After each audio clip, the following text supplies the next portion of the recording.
So I think we are connected. Jasmine, does it Yes, work for you? yeah, I think so. I'm just going to put my phone down, the sound down. There we go. Because we're on Instagram as well. This is so clever. I'm so Yeah, impressed. absolutely. I don't know how it's going on the other channels, but I certainly can see you on Instagram. Good. Yes, I can see you as well. I'm just trying to make sure that nothing repeats. There, I think that's a bit better. That's better. Here we are. That's old technology, isn't it exciting when it Yeah, works? isn't all of these wonders, you know? And let me ask you with that already a very first question. Like, do you see some connotation between being great with money and being great with tech?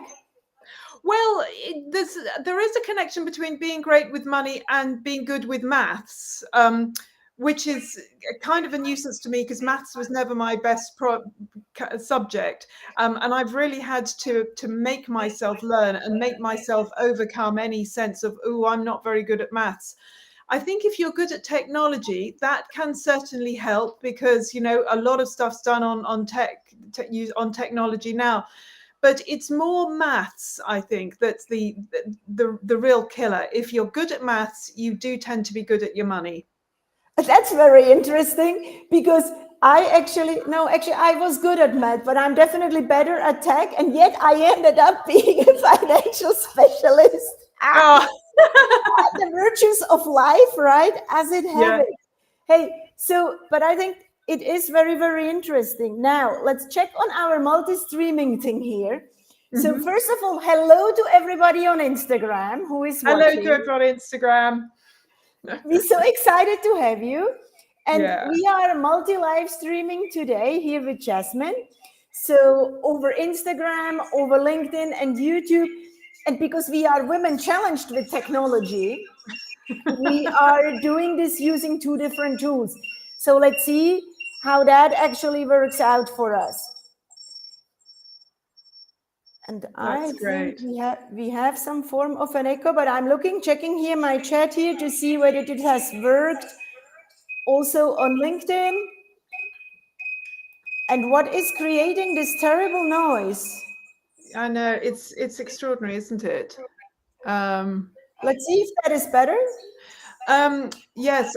By the way, we're not on LinkedIn. I didn't get sent a link for LinkedIn, I'm afraid. So if you're listening on LinkedIn, I'd move to Instagram or So one of the others. everybody who's following Jasmine on LinkedIn can also watch on Instagram. And if you are on LinkedIn and want to see us, then you should be able to see us through the Smart Purse Live. Yeah.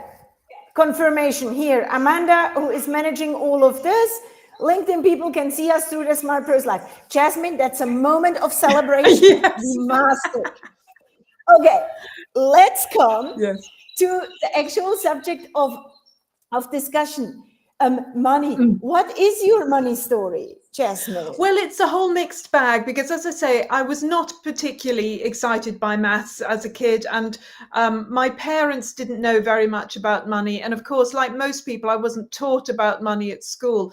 What I was good at from a relatively early age was coming up with ways to make money on the side.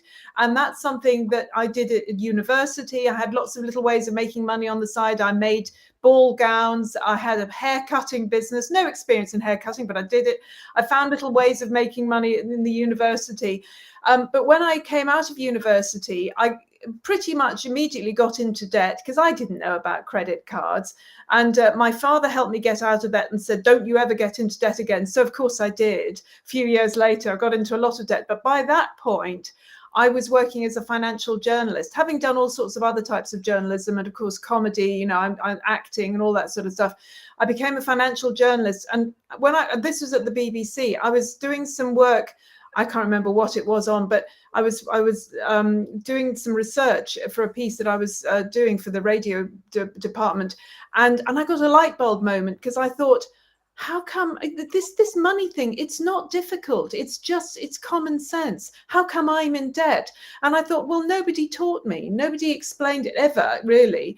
And then I thought, well, I've had a good education, so if nobody's taught me, how's anybody else got a hope? So I decided then and there that I would make it my plan, my aim, my goal to explain money to people like me who have a, just arts background and not that interested in numbers, to explain to people like me how simple and straightforward it is actually to manage your money and actually to become rich long term. You can do it.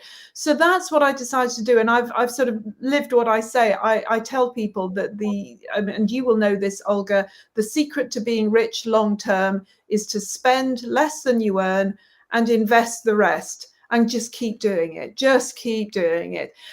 So that's what I've been doing with my money. I invest in various different things, and I teach other people like you how to do it, how to manage their money, how to get into investing, how to go forward with investing through my website, moneymagpie.com, and on TV, radio, print, whatever.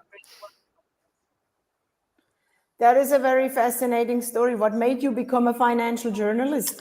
It was the BBC, because I've always been freelance. I've never had a job, nasty things jobs. Ugh, no.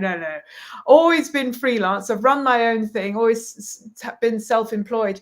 And I just got called by the BBC Business Unit. This is about 20 years ago. They called me and said, oh, could you come and work in the radio section? And I needed the work. I was in debt, I really needed the work, because when I was about 10 grand in debt, and I thought, right, I'm going to work 7 days a week. I'm just going to really go for it. When they called and I said yes, and they said, have you got a business background? And I went, no. And they said, that's all right. So I did shifts there. As I say, I never have a job, but they booked me for some shifts, and I immediately liked it. I immediately enjoyed it. It really resonated with me, particularly the personal finance side of it. So I immediately went to the personal finance side, although I still do stuff about business. But that's really, thanks to the BBC, I learned on the job. And I'm still learning. You know what it's like, Olga. It just is constantly changing, the money area. There's always new stuff to talk about. Absolutely. That's why I love being a money teacher. And I've been doing this for a decade now, right? In Switzerland, my blog actually goes now in its 5th year. Yes. It's quite remarkable, right? To kind of, and the newspaper, what's news for who I write? They were like, no, it's still being very well received.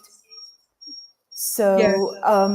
I consider that actually being a really nice thing, that somehow with personal finance, you never run out of stuff to discuss and talk about. But Jasmine, what do you consider your biggest money mistake? Yes, good point. Do you know, it's an ongoing mistake, I think. It's one of those habits that is hard to get rid of and like I say, I'm freelance. I've always been self-employed, and the money goes up and the money goes down. And when the money goes up, I do continue to save and invest, but there's that sense of, oh, look at me, I'm rich. I'll just spend on, and spending on things that I know are more expensive than they should be, and that I know that I don't really need, and I probably don't really even want them long term. But I think, oh, I've got the money, I'll buy it, And then a few months later, it'll be in a bit of a dip. And I think, damn, why did I spend that?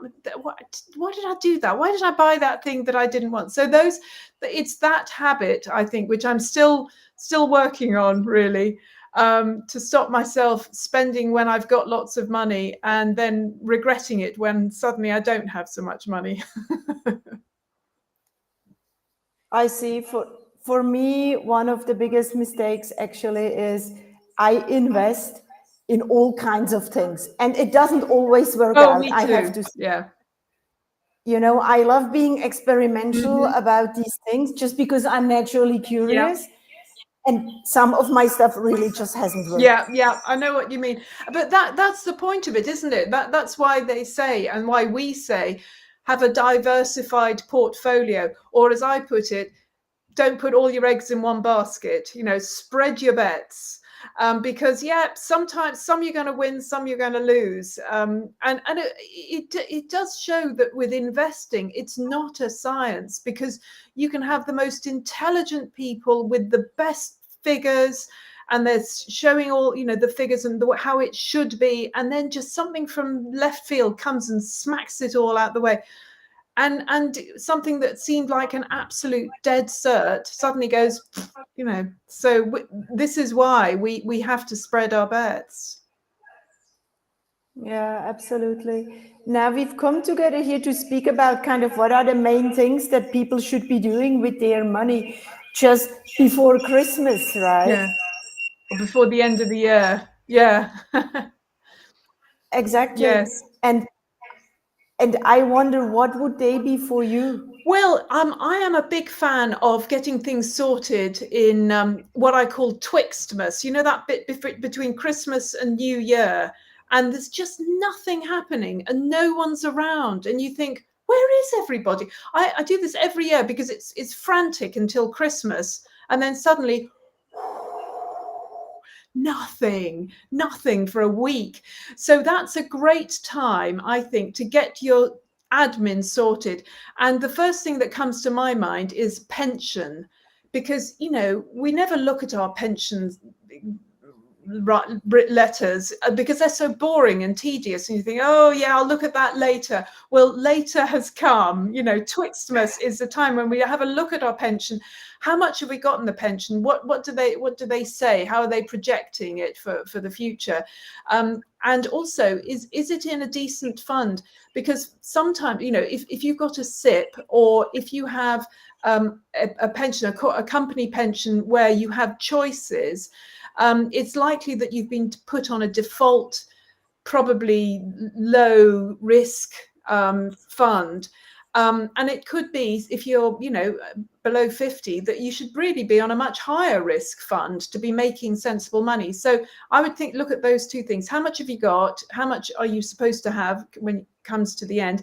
And also, what's it invested in, and is it high risk enough? And do you need to put more in? Because it's likely that you do. It's likely that it would be really helpful if you've got a bit of extra cash, that you should put more in. So that would be my first one: pension. Face the tiger. And second one, would you like my second thought about that? We've got 5. Yeah, I actually would have also a question to the people in the audience. Yes. Which is around, whether anyone here compares their pension performance, right? Whether you look at what is the performance of your pension, how good has the pension provider been working for you? Good point. Yes. I actually do that on a very regular basis, but I wonder what people have found that are listening to us on these various channels. Yes. It's a very good point, because I'm sure you've been asked this. I've been asked, how do you know if your pension is doing well or not? How can you benchmark it? My sense is that the only thing you can really benchmark it against is the stock market. So have a look at how has the stock market done over the last 1 to 5 years, let's say, and how has your pension done? And it's, again, if it's a company pension, it's worth speaking to HR or whoever it is that sorts out your pensions and saying, can you let me know what has it grown by? What percentage has it grown by over the last year, over the last 5 years? And then benchmark that against the stock market. And if it's done worse than the stock market, well, I'd go back to HR and go, I don't think this is a good one. Can you change it? They might not be able to, but it's worth an ask, I think, definitely. We've got some, I think we have some questions here. Do we? Nobody at the moment. Anyhow, anyone who's listening can ask us any question around secret money tips you might want to know. Oh, it's annoying, isn't it? Yeah, it's technology. very annoying, and I cannot figure out why that keeps happening, because clearly we do have headphones Yeah. and we do have a phone. So I do not comprehend why we keep having these noise issues. But anyway, we are not here to debate noise issues, but actually money tips. So speaking of pensions, everybody, compare performance and compare performance multi-year. Why is that important? Because it's the longest money chunk invested that we all will have, Yeah. right? My personal thing for Christmas around money is really number one tip: not to make too many resolutions around my money. That's a good one. That's a Okay. good, because you're not going to Tended keep to get them. very disappointed for not being able to stick to them. Exactly. And it actually lowered my motivation to do anything. So that was my number one learning. I was like full of this energy, but between Christmas and the New Year, I'm going to do this, I'm going to do that, and I'm also going to join the gym, Yes. and I'm going to be a good person. Honestly, it has just not happened to me. I tended to overwhelm myself with my own expectations, and in the end got nothing done. Yes. So maybe setting one or two good objectives would be my tip, Hmm. and really action them and carry it out, Yes. rather than overwhelming yourself and then feeling guilty and actually losing all the motivation to do something. It's also a good idea. I think my second thing would be to have a look at your various savings and investments, because if they're like you, Olga, and like me, you've got a lot, and so you've probably got them on different platforms as well. There are some investments that you can't get on platforms; you have to go direct.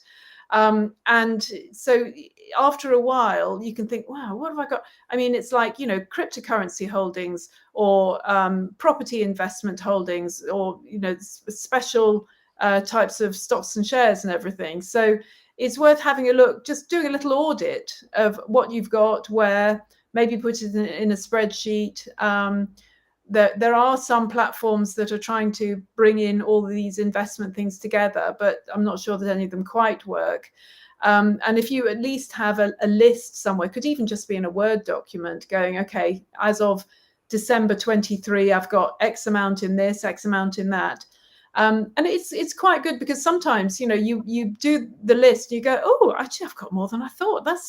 I'm not as poor as I thought I was, and then, of course, you can also have a list of what you owe, what your mortgage is, and maybe some loans. Take the minus away from the plus, and then you've got an idea of what your real worth is at the moment, your real financial worth. Absolutely. And maybe to that point, gaining the investment overview, but we also got a very interesting question here from Camelia, is asking, any suggestions for investing in your late 50s? Oh, good point. Well, my feeling about that is that it depends on what you're wanting to do, and what your other money is at the moment. Because I mean, I know somebody in their 80s who's been investing in Bitcoin, because that sort of, he sees that as a quick return, and actually he has done really well, as it happens. So being in your late 50s, frankly, doesn't mean anything like what it used to, because people are working into their 60s, 70s, 80s, and we are living longer. So I think that you could be investing in stocks and shares happily. You can be investing in property happily, because you've got at least 10 years, 20 years, 30 years. And people say, oh, you should be go for low risk things like nice savings accounts and everything. But I think, no, big deal. So you're in, your late 50s. I would go for a mix of, some savings accounts, but definitely some stocks and shares funds, property funds, if you're interested in, and if you're interested in it, cryptocurrency. As I say, I am. Yeah, and I would love to wave in here that our life expectancy is calculated to reach to about 85 as a woman. The chances that we might turn 100 actually has doubled. Yep. Right? So if you start investing in your late 50s, you still have a very long time to go. Actually, you would have 35 plus years.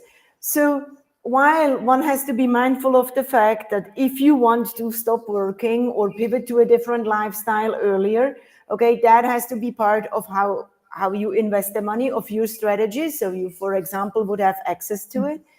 Other than that, you still are looking at a very long period of time of investing. So almost everything is possible. Yeah, I agree. Right? I mean, to me, crypto really is a thing that I kind of call the experimental stuff, right? So certainly, I know many people think they even could put their retirement money into crypto. In Switzerland, we think that something around 5 to 10% is probably a good strategy to go on. But so are also other teams, right? People who have gold in their portfolio, we're just celebrating a huge party these days, right? Yeah. So, actually, to the question we received in your late 50s, determine if you would need part of the money for your retirement, because that will be invested with a different risk profile. And other than that, go for it. Yeah. Honestly. Good. Yeah. So we established a couple of tips around money hygiene and investing. Jasmine, on your end, before the year end, what are some other things that you consider to be the absolute must do and must have? Well, I do think that at least once a year, and year end is a good time to do it, we should go through all our expenses, particularly the boring bills, and see how we can reduce those. So that's gas and electricity, which is an issue, of course. Your mortgage, see if we can get anything better than you've currently got, although in Britain, interest rates have gone up quite a lot, and they're probably going to stay for a while high. Broadband and mobile phone and insurance, those three, you should be able to save money by switching. Insurances have gone up. I don't know why. I think I am particularly irritated, I have to say, by broadband, mobile and insurances, because they've all gone up recently. And I think very unreasonably. I think they've gone up simply because everything else has gone up, and they've thought, oh, we can put one over our customers here. We can tell them, oh, prices have gone up. But for them, really and truly, they haven't particularly. But so see if you can get a cheaper version of your car insurance, home insurance, travel insurance, and broadband and mobile particularly. And as you say, this is a kind of financial hygiene, just cleaning up the overspending that we all end up doing, as well as having a look at your general spending and see what you can cut down on in the next year. Yeah, and we got a question here also. Somebody is asking from Switzerland whether one should put money into the second pillar. So that's our employer pension, okay, in Switzerland before the year ends. And whether there are any pros and cons. So linking back to the pension fund, and I think this applies to anyone watching from the UK all across the world, really look how stable your pension employer fund is, right? Do they have a good setup? Then compare, as you were already saying, Jasmine, market prices in the sense of, does it provide an adequate return before you put in extra money? Yeah. And also for those who can do it in a tax-saving manner in Switzerland, will the tax benefits actually weigh for the fact that you might be seeing lower performance? I just saw yesterday a report that the average return from the pension fund providers in Switzerland was roughly 3.5%. That's pathetic. Yeah. Yeah. So these would kind of, to me, be the considerations. And for anyone from Switzerland who is listening here, naturally, the biggest tax benefit you achieve when your income is the highest. So maybe not putting in all of the money now towards year end, but splitting it between December and then next year might give you a bigger tax benefit. That's a good point. So that's just a consideration because we got that. Yeah. But any more tips from you, Jasmine? Well, another one is to have a look at your investments and see if we can get them any better. I mean, as I was saying, that it's a good idea to do an audit and just see where they are, how much you've got in them, but also see how they've performed.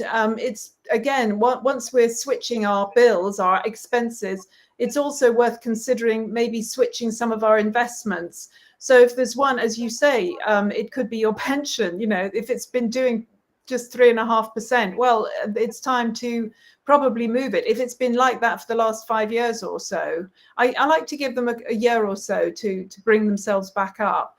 But if they are really not doing that well, time to switch in some way. And in Britain, you know, we have ISAs, individual savings accounts, which are tax-free investing.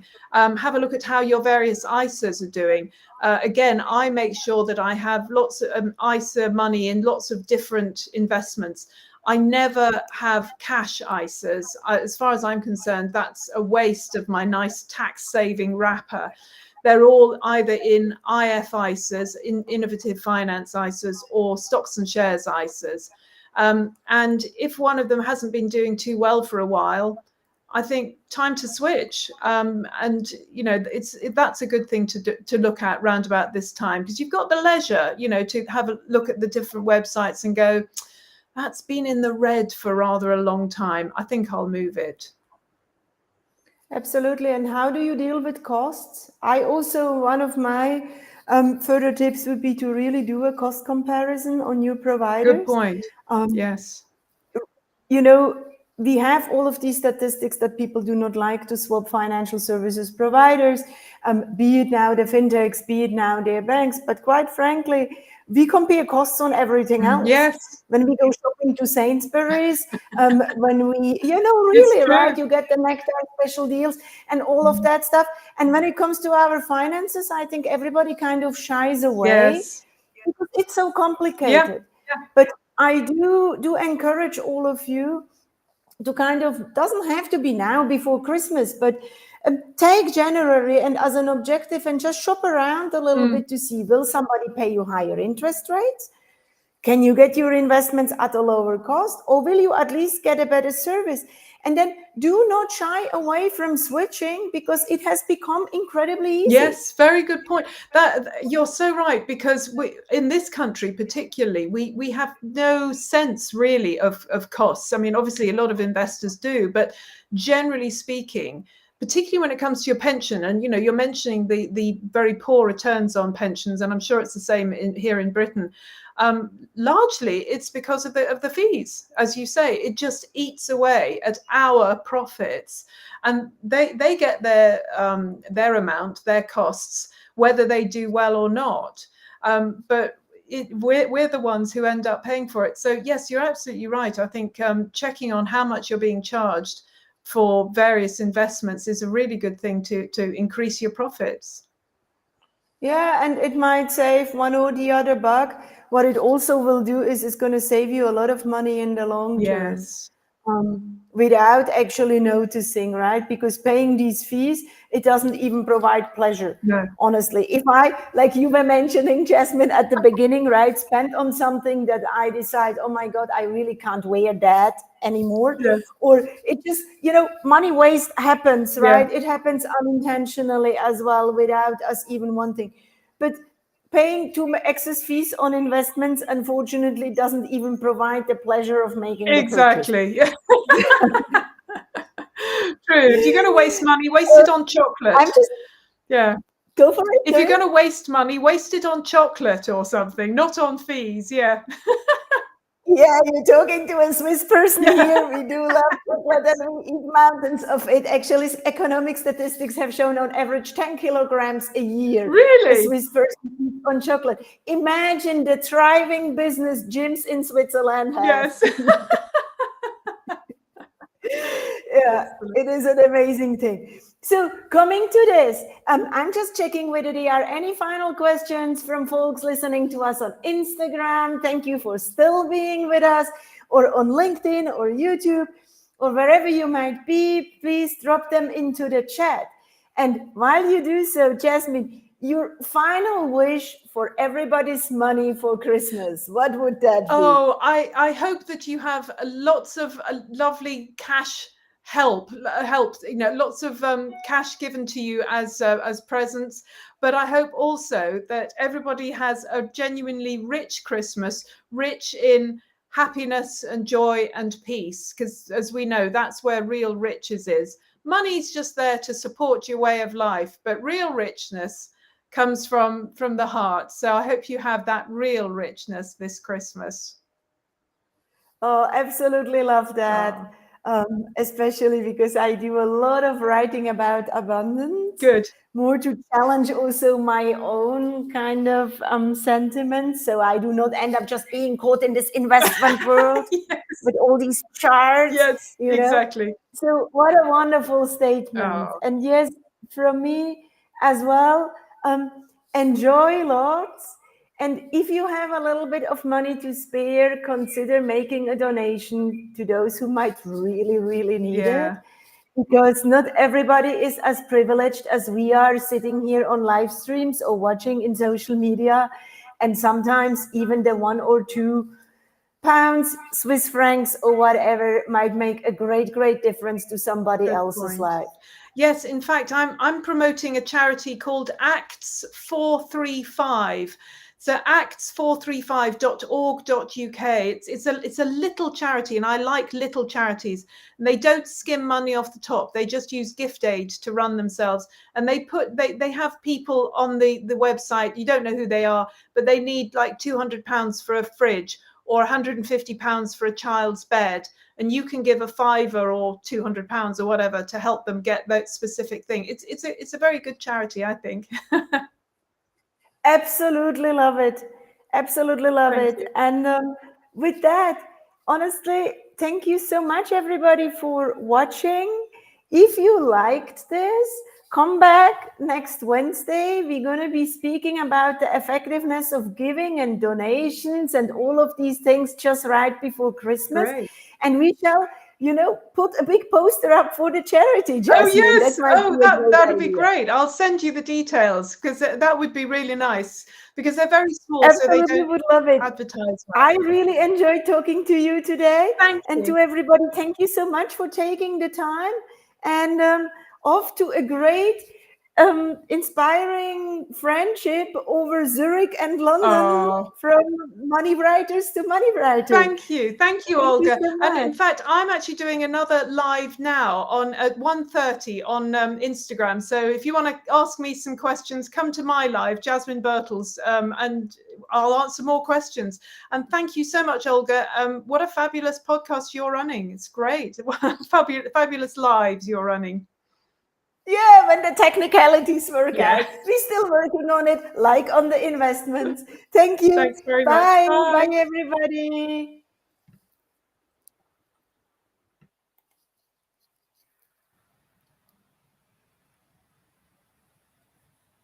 Oh, right. Olga, can you hear me?